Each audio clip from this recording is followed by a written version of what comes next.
Like and subscribe and click the bell icon to get new video updates.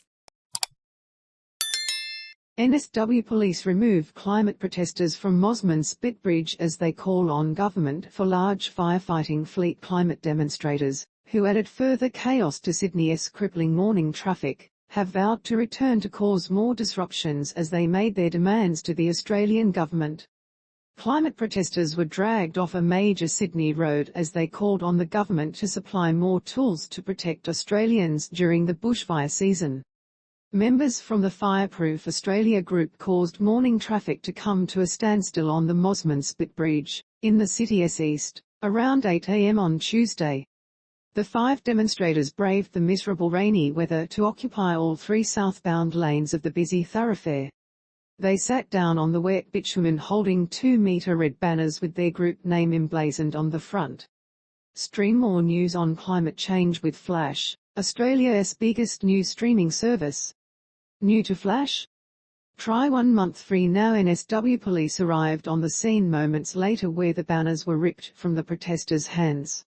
The quintet were then one by one removed from the road after they refused to voluntarily move off the road. Social media footage from commuters on board a bus showed officers picking up the demonstrators and moving them to the sidewalk. Officers interviewed the 4 women and 1 man before they were allowed to leave the area. Live Traffic Sydney had warned motorists to avoid the area due to the traffic build-up. Traffic conditions did not return to normal until 2 hours later. A NSW Police spokeswoman told skynews.com.au the group were removed by officers just after 8:20 a.m. 1 man aged 32, 4 women aged 31, 61 and 2 48-year-olds were issued infringement notices for willfully prevent free passage of vehicle and failure to comply with direction. The group suggested the Australian government betrayed bushfire victims after it failed to enact recommendations from the Bushfire Royal Commission such as a large aerial tanker fleet to fight fires. They've abandoned the bushfire survivors, hard-working volunteer fireys across the country and everyone who choked on smoke during Black Summer bushfires, they said. The hearing suggested Australia was becoming too reliant on borrowing firefighting aircraft from the US each year as it warned of longer bushfire seasons in the future. Australia has its own fleet of aircraft to fight fires, but large tankers, needed to contain major bushfires, is often sourced from overseas.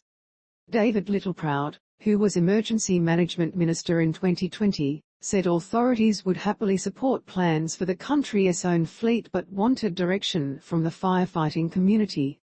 We'll support anything that the fire commissioners come back with in terms of their determination about what that fleet of aircraft needs to be, he said. They are the professionals. A new large water bombing aircraft, yet to be named, was added to the fleet in December 2021 for use all season round. Emergency Management Minister Bridget McKenzie said the aircraft will be available to all states and territories after the devastating Black Summer bushfires directly claimed 33 lives and destroyed more than 3,000 homes and 24 million hectares of land.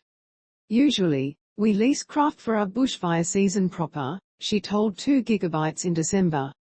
But the Royal Commission into Natural Disasters said we really need that capability on the ground 12 months of the year.